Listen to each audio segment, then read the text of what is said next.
Hello student, हमारे सामने जेडवांस का पूछा हुआ क्वेश्चन है और बहुत ही इजी क्वेश्चन है। क्वेश्चन को अगर ध्यान से समझेंगे तो आप तुरंत टेकल कर पाएंगे। Question question says a football of radius capital R is kept on a hole of radius small R और आर लेस है कैपिटल आर से, made on a plank kept horizontally. इसको पहले समझते हैं। ये क्या बोला कि एक फुटबॉल है और ये फुटबॉल एक प्लैंक पे रखा गया है, और प्लैंक पे रखने के लिए हमने क्या किया, प्लैंक पे होल कर दिया, छोटू सा होल कर दिया जिसका रेडियस है स्मॉल आर। अब हम लोग ग्रेजुअली धीरे धीरे ये हॉरिजॉन्टल पे रखा होता, धीरे धीरे हम लोग क्या कर रहे हैं कि इस प्लैंक को हम लोग थोड़ा सा इंक्लाइन कर रहे हैं, हॉरिजॉन्टल से कुछ एंगल बनाएगा। तो किसी इंस्टेंट पे थीटा एंगल हमारे पास क्वेश्चन में ऐसा बोला जा रहा है क्या कि once the plank is now lifted so that it gets tilted making an angle theta from the horizontal as shown in the figure. The maximum value of theta so that football does not start rolling down the plank satisfies। हमारे पास चार option ABCD है। मतलब अब जो Planck, ये initial situation ऐसे था कि हॉरिजॉन्टल प्लैंक में क्या किया, हम छोटा सा होल कर दिए और इस होल के ऊपर हमने क्या किया, फुटबॉल को रख दिया, फुटबॉल ऐसे रख दिया इस होल के ऊपर। होल का रेडियस है स्मॉल आर, स्मॉल आर। अब हम लोग प्लैंक को एंगल थोड़ा सा रेज कर रहे हैं हॉरिजॉन्टल से, किसी इंस्टेंट पे थीटा एंगल है, उस समय का सिचुएशन समझते हैं। और इसी थीटा का मैक्सिमम वैल्यू निकालना है कि जब फुटबॉल रोल नहीं करेगा। तो कांटेक्ट सरफेस की बात करें तो नॉर्मल रिएक्शन जो होगा वो हमेशा सेंटर से पास करेगा। ये line of action of normal reaction जो हमेशा सेंटर से पास करेगा। और यहाँ भी एक कांटेक्ट है तो इस पॉइंट पे भी नॉर्मल रिएक्शन लगेगा और जिसका लाइन ऑफ एक्शन भी सेंटर से ही होगा, तो ये भी हमारे पास सेंटर से होगा। ठीक है। और एक तो mg लगेगा, वेट वेट mg लगेगा कुछ ऐसा, mg लगेगा, ये mg है। तो किसी इंस्टेंट पे ये नॉर्मल रिएक्शन को आप मान लीजिए, लेट से N1 इसको मान लेता हूं मैं और ये N2 मान लेता हूं। N1 N2 हमारे पास दो दो नॉर्मल रिएक्शन है और वेट लग रहा है हमारे पास mg। ये सिचुएशन आपके पास क्वेश्चन में गिवन है। नाउ अब हम लोग इसको क्या कर रहे हैं, थीटा को और इंक्रीज कर रहे हैं हम लोग।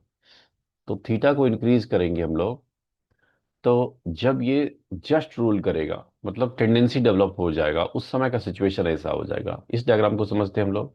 उस समय यहाँ पे N2 का वैल्यू जीरो हो जाएगा, N2 विल बी जीरो, क्योंकि थीटा का मैक्सिमम वैल्यू बताना है कि जहां पे ये रोल ना करे। तो मैक्सिमम वैल्यू उस सिचुएशन में आपका N1 जीरो नहीं होगा बट N2 जीरो हो जाएगा, N1 not equal to zero. अब यहां से कॉन्टेक्ट लीव करेगा तभी तो टपलिंग का केस जैसा होगा कि ये टपल करेगा। और mg जो होगा, mg का लाइन ऑफ एक्शन अब यहाँ पे समझते हैं कि नॉर्मल रिएक्शन N2 एन जो N2 तो जीरो हो गया, बट N1 की बात करेंगे तो N1 तो कांटेक्ट सरफेस के परपेंडिकुलर होगा जो सेंटर से पास करेगा। ये N1 का लाइन ऑफ एक्शन हो गया इस पॉइंट पे, इस पॉइंट पे। और mg mg अब पहले देखिए, पहले के सिचुएशन में क्या था कि mg कुछ एंगल बना रहा था यहाँ से, इस लाइन से कुछ एंगल अल्फा बना रहा था, अल्फा।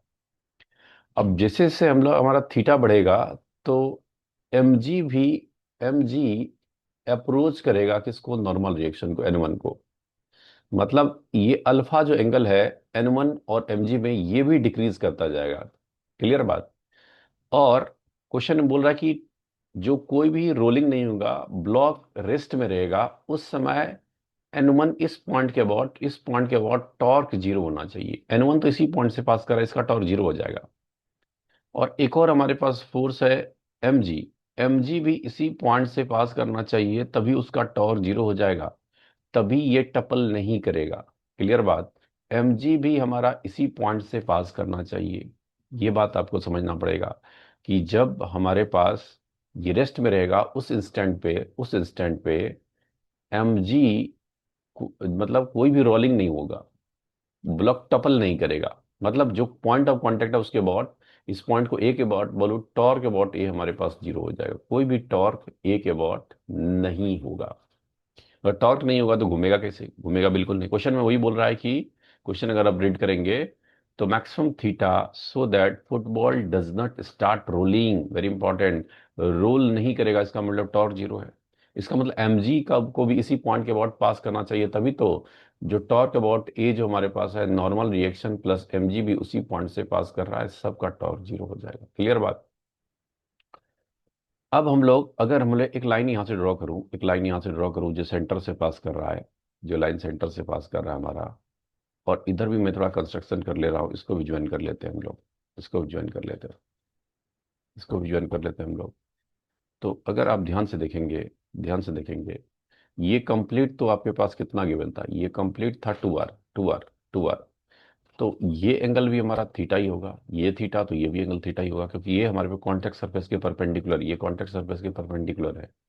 और ये ट्रायंगल और ये ट्रायंगल आपका सिमिलर होगा, मतलब ये जो डिस्टेंस होगा आधा होगा टोटल ए टू बी जो आपके पास गिवन है, ए बी गिवन है कितना, 2r, 2r का आधा मतलब r हो जाएगा, r हो जाएगा। और मुझे थीटा का मैक्सिमम वैल्यू निकालना है। ऑप्शंस ध्यान में देखेंगे तो sine theta, tan theta, sine theta, cos theta, ऐसा ऑप्शंस में हमारे पास है। तो अब जो ट्रायंगल बना, उस ट्रायंगल को अगर मैं आपके लिए ड्रॉ करूं, जो ट्रायंगल बना उसके लिए को अगर मैं ड्रॉ करूं, तो ध्यान दोगे, अगर ये 90, ये 90, 90 के सामने जो हमारे पास है ये है कैपिटल आर, हाइपोटेन्यूस है कैपिटल आर। और जो ये एंगल हमारे पास थीटा है, थीटा है। और ये पॉइंट को अगर मैं सी मान लूं, और ये था ए और ये था सी, ए सी गिवन है स्मॉल आर, और ये हमें पता नहीं, और ये सेंटर ओ, सेंटर ओ। अगर इसमें साइन थीटा मैक्स लिखूं, साइन थीटा मैक्स, और थीटा जो है मैक्सिमम ही है उस समय में, थीटा मैक्स ही बोल सकते हो, that is perpendicular by hypotenuse R by capital R, और यही हमारा क्या हो जाएगा, तो आंसर हो जाएगा क्वेश्चन की। अगर ऑप्शंस की बात करें तो ऑप्शन ए हमारा क्या है, करेक्ट आंसर है। तो उम्मीद करूंगा कि सॉल्यूशन आपको समझ में आया होगा।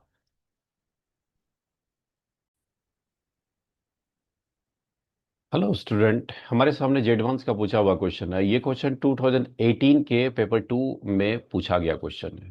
क्वेश्चन कंसेप्चुअल है, आइए समझने की कोशिश करते हैं। तो क्वेश्चन अगर आप रीड करेंगे तो क्वेश्चन में बोला जा रहा है कि a solid horizontal surface is covered with thin layer of oil. Okay, a rectangular block of mass 0.4 kg is at rest on its surface. An impulse of 1 Newton second is applied to the block at t equal to 0 so that it start moving along x-axis with velocity, और velocity दे दिया v not e to the power minus velocity at any time t, जो block का है वो expression given है v not into e to the power minus t upon tau given है, where v naught is the constant and v naught is a constant and tau का value दे दिया कि 4 second. The displacement of block in metres at t equal to tau, मतलब t equal to 4 second पे, t equal to 4 second पे हम लोग को डिस्प्लेसमेंट क्या होगा, डिस्प्लेसमेंट पे हमें कमेंट करना है कि कितना ब्लॉक्स चलेगा, ये हमें निकालना है। ठीक है।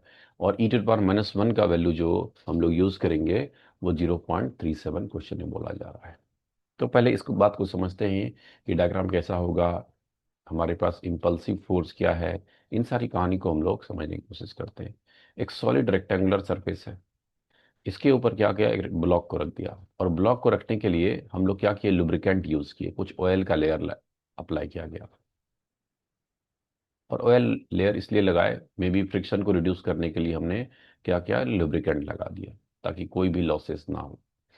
तो कोई लॉस तो होगा, ऐसा नहीं कि लॉसेस नहीं होगा। तो यहाँ पे ड्रैग फोर्स जो आप पढ़ते हैं वो लगना शुरू हो जाएगा, तो उसके बारे में हम लोग बाद में देखेंगे। पहले ये समझते हैं कि जो आप इम्पल्स अप्लाई कर रहे हो, इम्पल्स, इम्पल्स जे, इम्पल्स जे, इम्पल्स को हम लोग जे से डिनोट करेंगे, और इसका वैल्यू कितना है, 1 न्यूटन सेकेंड है। पहले समझिए इम्पल्स क्या होता है। अगर मैं इम्पल्स की बात करूं, impulse, impulse J equal to, हम लोग लिखते हैं क्या, this is integration of force और डिस्प्लेसमेंट का F D T, F D T, integration of F D T, या फिर चेंज इन लीनियर मोमेंटम भी बोलते हैं, हम डेल्टा भी बोलते हैं। तो अभी इम्पल्स का वैल्यू दिया हुआ है जे, जे को मैं लिख सकता हूँ एफ, तो फोर्स के एफ डी टी, टाइम तो मुझे नहीं पता, लेकिन हम लोग इसको लिख सकते हैं क्या, लीनियर मोमेंटम के टर्म में, P final minus P initial.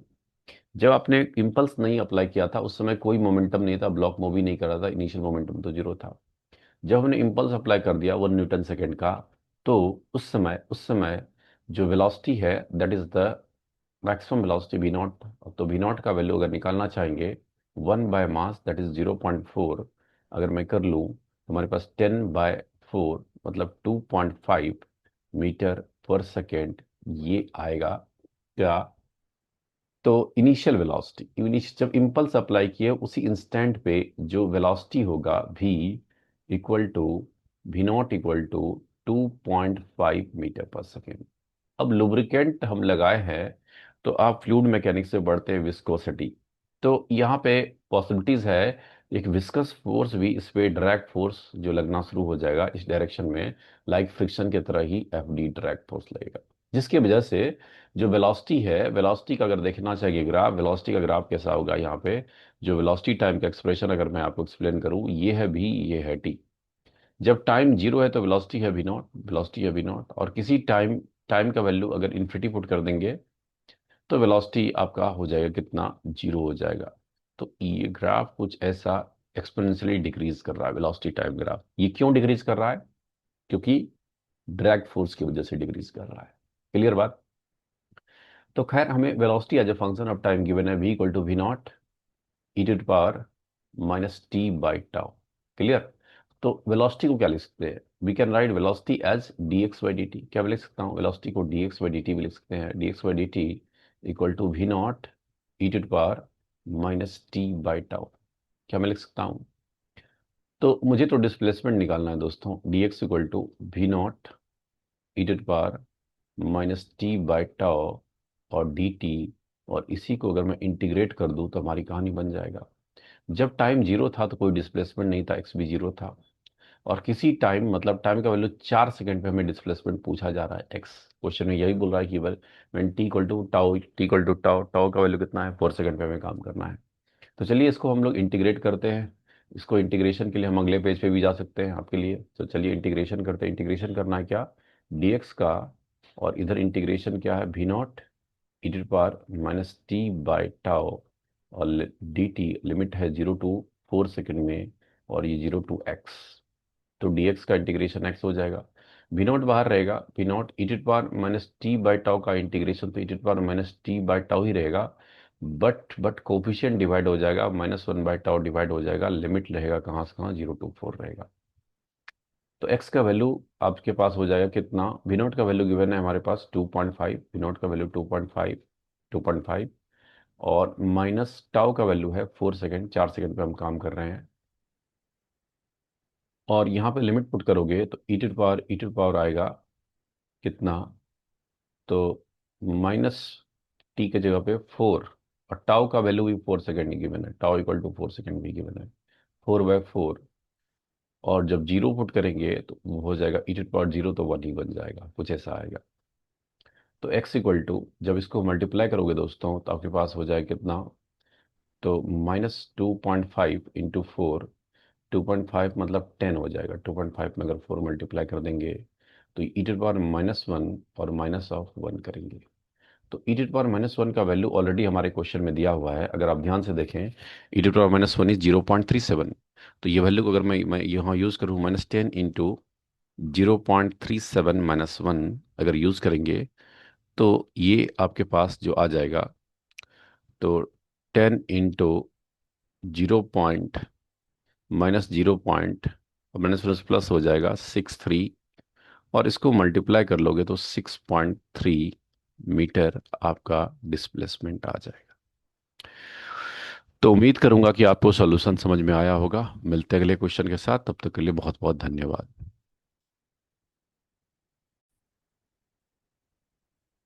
Hello student, हमारे सामने जे एडवांस का पूछा हुआ एक और क्वेश्चन है, और बहुत ही इंपॉर्टेंट क्वेश्चन है। ये पेपर टू जे एडवांस 2009 के बारे में पूछा हुआ क्वेश्चन है। तो क्वेश्चन रीड करते हैं। बोला जा रहा है कि a piece of wire is bent in the shape of parabola y = kx², और y एक्सिस जो है वर्टिकल में लेना है। A bead of mass m on it, the bead can slide on the wire without friction. Without friction, अगर wire frictionless है तो जो स्मॉल बीड है वो स्लाइड कर जा रहा है। It's it stage at lowest point of the parabola when when the wire is at rest। मतलब बोला कि जब वायर रेस्ट में है, तब तब जो स्मॉल पार्टिकल है, स्मॉल पार्टिकल वो स्लाइड कर जाता है, वो आगे बढ़ ही नहीं पाता है, वो यहाँ पे लोएस्ट पॉइंट पे, यहाँ पे अपना इक्विलिब्रियम पॉइंट उसका यही है, यहीं पे वो रेस्ट में रहता है। ओके। व्हेन, अब क्वेश्चन बोल रहा है कि the wire is now accelerated parallel to X axis with with with with a constant acceleration a, the distance of new equilibrium position of the bead where the bead can stay at rest with respect to the wire from y axis से, y axis से कहाँ पे ये equilibrium में maintain करेगा, उसको हमें समझना है। देखो, अब वायर को हमें एक्सेलरेट कर दिया, ये सॉल्यूशन का डायग्राम है। इस डायग्राम को मैं समझाऊंगा, पहले आप समझिए, ये समझिए कि अगर हमारा, मैंने वो जो पैराबोलिक शेप का वायर है, पैराबोलिक का इक्वेशन तो ऐसा ही बनेगा, ग्राफ तो ऐसा बनेगा, क्योंकि एक्स का पावर इवन है। आप पैराबोला पढ़ते ही, all the power of X is even और curve is symmetrical with respect to Y axis. तो अब जब इसको हॉरिजॉन्टली एक्सेलरेट कर दिया आप ए एक्सेलरेशन से, तो पार्टिकल का दो पोजीशन हो सकता है, पार्टिकल यहाँ भी हो सकता है और इस पोजीशन पे भी हो सकता है। तो दोनों पोजीशन को समझते हैं। तो पहले इस पोजीशन को समझते हैं। देखो, यहाँ पे वेट तो mg लगेगा, वेट mg लगेगा, कॉन्टेक्ट सरफेस के परपेंडिकुलर में लगेगा आपका क्या, नॉर्मल रिएक्शन लगेगा, बिल्कुल सही बात है। और एक स्यूडो फोर्स लगने लगेगा ma। तो देखो यहाँ पे जो ma है, स्यूडो फोर्स है, स्यूडो फोर्स के बारे में थोड़ा सा हम लोग बातें करते हैं, एक मिनट, एक मिनट। जो हमारा स्यूडो फोर्स लग रहा है यहाँ पे इस पार्टिकल पे, स्यूडो फोर्स ma उसका भी कंपोनेंट और mg नीचे लग रहा है। तो इन दोनों का कंपोनेंट, नेट कंपोनेंट इधर ही आ जाएगा, इधर ही आ जाएगा। तो पार्टिकल इस पोजीशन ए पे इक्विलिब्रियम रह ही नहीं पाएगा, ये पोजीशन ए हो ही नहीं सकता। पार्टिकल ए नीचे खिसक जाएगा, अपने मीन पोजीशन की तरफ फिर से आ जाएगा, क्योंकि नेट फोर्स एफ नेट हमारे पास मीन पोजीशन की तरफ लग जाएगा। तो पार्टिकल स्लाइड कर ही नहीं पाएगा, उस केस में कोई डिस्प्लेसमेंट होगा नहीं। तो हम लोग इधर जो पॉइंट सिमेट्रिकली में लेते हैं वो पॉइंट नहीं लेंगे, हम इस पॉइंट पे फोकस करेंगे। पार्टिकल जो जो स्मॉल बीड है वो यहाँ पे कहीं पे पहुंच गया, यहाँ पे कहीं पे पहुंच गया। उस समय, उस इंस्टेंट पे आपके पास जो डायग्राम मैंने सॉल्यूशन का बनाया है यहाँ पे, वेट mg लग रहा होगा, वेट mg लग रहा होगा, और इधर स्यूडो फोर्स ma, और कॉन्टेक्ट सरफेस के परपेंडिकुलर में लग रहा है नॉर्मल रिएक्शन। ठीक है सर। और थोड़ा सा मैं एक्स एक्सिस को अच्छे से दिखाता हूं ताकि आपको कहानी और अच्छे से समझ आए। ये हॉरिजॉन्टल लाइन जो है आपका, वो एक्स एक्सिस है। अगर इस पॉइंट पे मैं टेंजेंट ड्रॉ करूंगा, टेंजेंट अगर आप ड्रॉ करेंगे, टेंजेंट, टेंजेंट, और ये टेंजेंट हॉरिजॉन्टल से कुछ एंगल बनाएगा, हॉरिजॉन्टल से, जिसके हेल्प से हम लोग स्लोप का कॉन्सेप्ट यहाँ पे लगा सकते हैं। ये टेंजेंट कुछ एंगल बना रहा है, थीटा, थीटा बना रहा है। अब ध्यान से देखोगे तो ये एंगल थीटा है, तो आपका ये एंगल भी थीटा ही होगा, जो डायग्राम में ऑलरेडी दिया हुआ है। और ये नॉर्मल का लाइन ऑफ एक्शन है, ये नॉर्मल का लाइन ऑफ एक्शन है। थोड़ा सा इसको मैं और अच्छे से ड्रॉ करता हूँ। ये नॉर्मल का लाइन ऑफ एक्शन है, और ये एंगल भी हमारा थीटा ही होगा। तो mg का एक कंपोनेंट क्या आ जाएगा इधर, mg cos थीटा आ जाएगा। और mg का एक कंपोनेंट आपका डॉन द इंक्लाइन आएगा, डॉन द इंक्लाइन इधर आएगा mg का एक कंपोनेंट, mg का कंपोनेंट। तो वो कितना आ जाएगा, that is mg sine theta, mg sine theta आ जाएगा। उसी तरह दोस्तों, ma का एक कंपोनेंट इधर आ जाएगा, ma का एक कंपोनेंट इधर आ जाएगा, ma ma cos थीटा आ जाएगा, ma cos थीटा।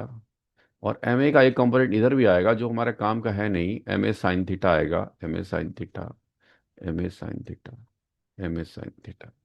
तो यहाँ पे जो बीट का रेस्ट हो सकता है, मतलब इस पोजीशन को हम सेलेक्ट करेंगे। यहाँ पे क्यों नहीं हुआ, आप पीरियोडिक डायग्राम ड्रॉ करके ऐसे ही समझ सकते हैं। अगर मैं फिर से ड्रॉ कर दूँ तो यहाँ पे वेट भी लगेगा, mg लगेगा, स्यूडो फोर्स लगेगा, कॉन्टेक्ट सरफेस के परपेंडिकुलर नॉर्मल रिएक्शन लगेगा।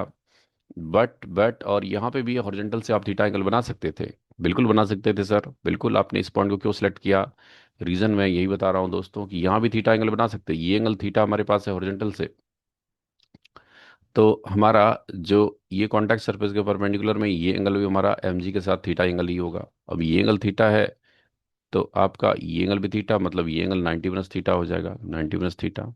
और ये ma लग रहा है, इधर नॉर्मल रिएक्शन है, तो एम ए का एक कंपोनेंट तो इधर आ जाएगा, और एक कंपोनेंट एम ए का जो आएगा वो डाउन द इंक्लाइन आ जाएगा, डाउन द इंक्लाइन। मतलब ये ब्लॉक यहाँ पे रेस्ट में पॉसिबल है ही नहीं। यहाँ पे देखो, अगर ब्लॉक नीचे स्लाइड करना चाहेगा एम जी साइन थीटा की वजह से, तो उसको बैलेंस करने के लिए M A cos theta available है। नॉर्मल रिएक्शन जो है, नॉर्मल रिएक्शन को बैलेंस कर रहा है M G sine theta M A cos theta. यहाँ पे नहीं, नॉर्मल रिएक्शन को वर्टिकल डायरेक्शन में भी इक्विलिब्रियम नहीं है, क्योंकि यहाँ पे तो नेट फोर्स इसी डायरेक्शन में लग रहा है, एन प्लस एम ए का कंपोनेंट आ जाएगा कितना, एम ए साइन थीटा इधर आ जाएगा, इधर आ जाएगा M A cos theta, M A cos theta, और एम जी कॉस थीटा भी आ, एम जी साइन थीटा भी आ जाएगा। ओवरऑल ये पोजीशन हमारा होगा नहीं इक्विलिब्रियम, इसलिए मैं इसको ड्रॉ नहीं किया, यहाँ पॉइंट पे नहीं लिया, ये कन्फ्यूजन आपको नहीं आना चाहिए। ठीक है, अब चलते हैं यहाँ पे। अगर यहाँ पे इक्विलिब्रियम मेंटेन कर रहा है तो हमें वाई एक्सिस, ये जो डिस्टेंस डी है, तो आपको डी ही निकालना है, डी को आप एक्स मान लो बेटर होगा, ये एक्स डिस्टेंस ही हमें निकालना है। ठीक है, तो वाई एक्सिस से कितना डिस्टेंस पे इक्विलिब्रियम, पहले इनिशियल इक्विलिब्रियम यहाँ था, इनिशियल इक्विलिब्रियम ये था, अब शिफ्ट हो गया वाई एक्सिस से कितना डिस्टेंस, वो हमें पता करना है। तो इक्विलिब्रियम की बात करूं तो आप बोल सकते हैं कि एम ए साइन थीटा जो होगा, M A sine theta must be equal to इधर जो कंपोनेंट आ रहा है हमारे पास, M A cos theta, M A sine theta नहीं, M A cos theta, M A cos theta, M A cos theta, ये वाला M A cos theta balance किसको करेगा, तो हमारे पास एम जी साइन थीटा को करेगा। क्लियर बात है।